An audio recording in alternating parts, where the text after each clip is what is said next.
Main Draeguy back in this thing. What's good, y'all? This is Brian, aka Draeguy, aka that guy who won the regional in San Antonio with Buster Blader featuring TENPAI.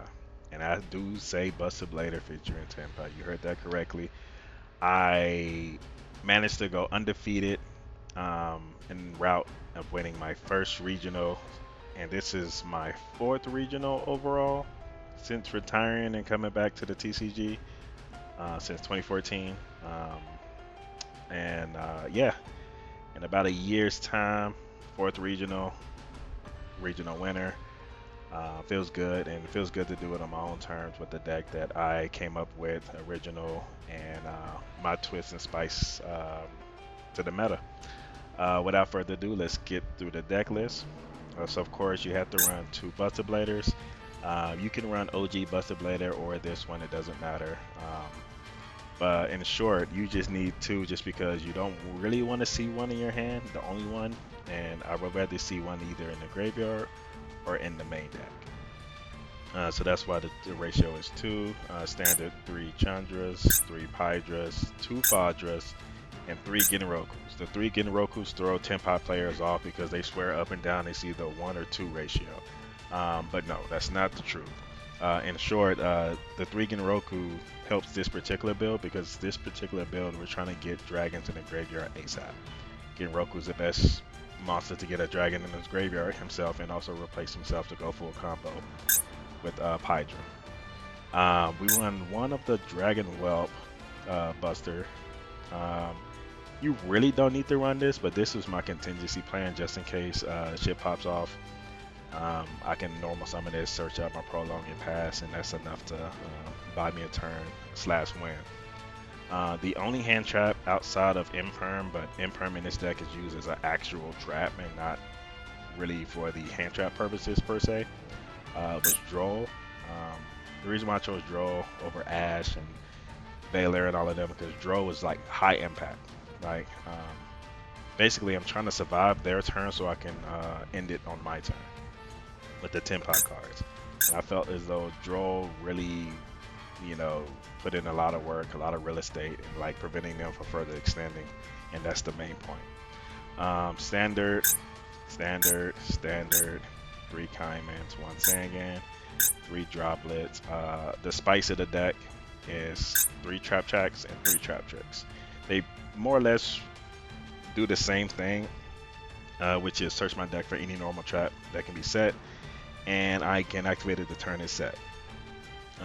The reason why these two cards are the MVPs of the deck is because they give me my next two power cards, which is Karma Cannon, which is a turn skip in itself, and Prologue, which is a co-MVP, just because if I resolve this, which 99.9% of the time I will resolve it, I'll get the Brothers of Destruction out, and then once these two are on the field, they're pretty much unstoppable, and it locks them, and nobody knows what the Buster Blader cards do, even after 8 years of existence.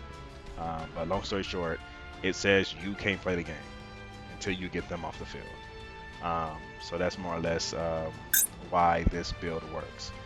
And with this build, the concept is not to rely on hand traps heavy, like the Ashes, the Mourners, the Baylors, the Nibiru's, the Molcharmies.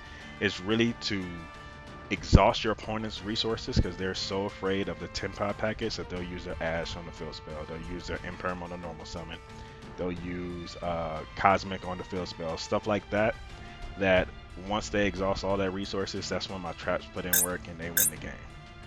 And then on my turn, all I need is one starter, which is easy, and I win the game. The deck can go first or second. Second, obviously, because of Tenpai. And at worst, what I would do is, assuming they got an established board, I would chip away all of their resources by using the Tenpai. So I'll make them use their negates, their Omni negates, their spot removals, like the SPs and stuff. Then I will set my traps. So during their turn, now this would be turn 3 in their case, if I activate this, it makes sure their monsters can't do anything. And that's essentially a turn skip. So on turn 4, I will now have the advantage and I can win by then. Extra deck, the God himself, standard, 2 transcendents, 1 trident, 1 buster, 2 bidents. Q belt, put in a lot of work. Double rose, man. This right here was clutch, man. I felt like Madara in the Ninja War when they thought that they were safe after that first meteor, and then you drop the second one, and then it's like GG no re. Man, tell me about it. Ancient Fairy for time, 2 seals, 1 striker. Striker is here just to get a dragon in the graveyard. Assuming I normal summon this and they impermanent or ash, which that's what I want because you just went nag, I'm gonna get them in the graveyard just so I can fuse them away. Then in the side deck, it's the 3 shifters, 3 March armies, 1 Draeguy, and then board breaker-esque and spot removal. I would typically side this all 15 cards in if I know, or 14 cards minus Draeguy if I know I'm going second, and I would side out all of the Destruction Sword combo pieces. And the opponent, they're so scared of the Destruction Sword piece, and now they play more timid. They play more second guessing themselves. And at that point, if I'm in your mind, I won. So that's the deck ratio. And yes, you read this correctly. I played with a handicap. I forgot to write a extra deck card on my deck list. All deck lists is a final, so I had to play with 14 cards in my extra deck, which is fine. It is what it is. I still managed to win, so I'm not tripping. But more or less, that was the summary. I went against a lot of dragon decks like Branded, TENPAI, a ton of U-Bell, especially in the final parts. Shout out to all my opponents, all amazing duelists, all cool people. It was just good vibes all around. Every deck was there: Fiend Smith, Runic, White Woods, all of that. Ritual, Beast, TENPAI, obviously. Any deck you can think of was there. My take, it was just to get rid of the notion that you either have to run board breakers or hand traps. How about you just run traditional traps and just lock them out of the game that way? And I think moving forward, this would be a good variant of the deck. And even if you wanted to get rid of the Buster cards, just the trap tracks and trap chicks alone give you a lot of real estate, because there's a ton of traps in the game that you can use that doesn't involve the Buster lock, and just give you a lot of real estate. Alright, so I'm going to show you what a bad hand looks like. So in this case, we have no true TENPAI combo, but Chandra is such a threatening card that when this card is on the field, they're forced to respect it or they lose to it. So you'll see how the scenario plays out. Just keep it simple, don't overdo it. You're going to summon, set 3, pass. And the opponent is playing Snake Out. So an inexperienced player would shotgun the trap tracks to set the prolong and get the fusion combo started.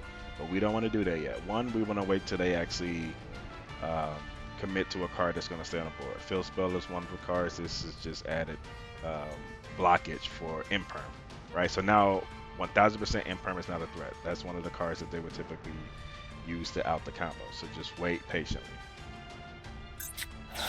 So in this case, he's gonna go. Looks like he opened something that he didn't want to open, which was the Field Spell, which is cool.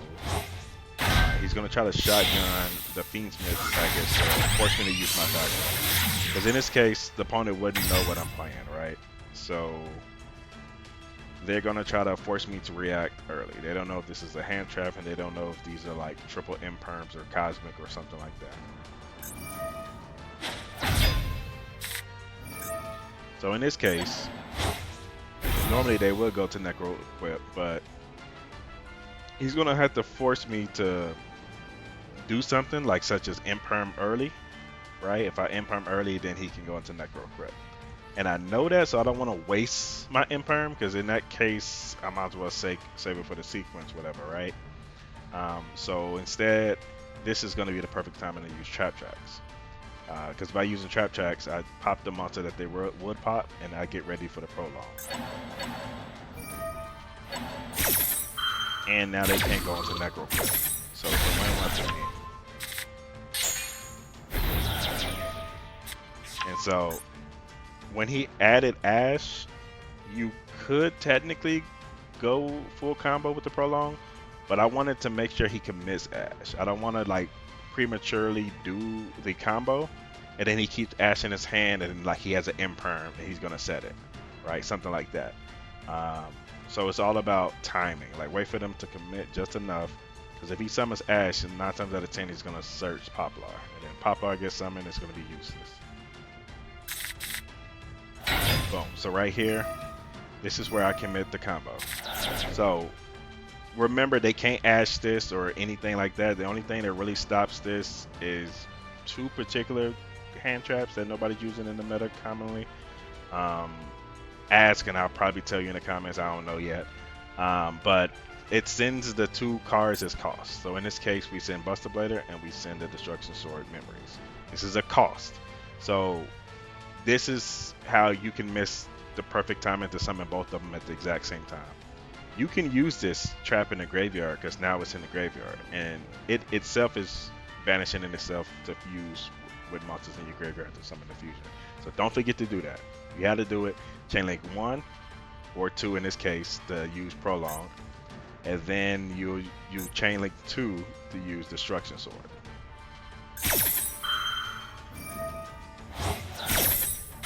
Boom. So now it's gonna summon Big Guy first, and then you're gonna summon Buster Dragon second. And then since this is an end chain, basically what's gonna happen is all the monsters gonna turn to dragon. And the moment they turn to dragons is the moment boom. Now it's a continuous effect, it doesn't trigger. So this combo can get past talents as well, because I never activated the monster effect. These are all just continuous effects. So yeah, so if they got talents, it's a dead card as well. So just keep that in mind. And like I said, if you search the Poplar, Poplar is useless. And so now this is just gonna be the opponent seeing what they can do. Like, alright, people think that this is like a Baguska lock, but this is much worse than Baguska. Because this affects all monsters that are in their possession. But they're now dragons. Boom. Turn to a dragon, SP effect can't be used. And now we're just gonna show like nothing can be activated. So he's just gonna keep climbing just to see what he can do. Dragon. No matter what he does, they're all dragons. So essentially, until they get rid of one of these two key pieces, nothing they do will matter. As you can see, even summoning access code, which he would probably try to beat over, access code can't even get its effect to increase because it activates. World Seed, same thing. World Seed can't even get its effect to reset everything. And that's more or less how everything goes. If you got any questions, comment down below to let me know, and I'll get to you. If you want to know any other scenario, let me know. I'll make more videos against top meta decks so y'all can get a good grasp on how the scenarios go and the consistency.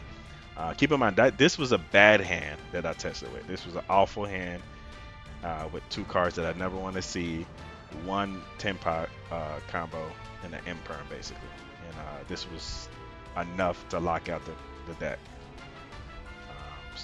Yeah, until next time, peace. You have a nice one. Stay safe.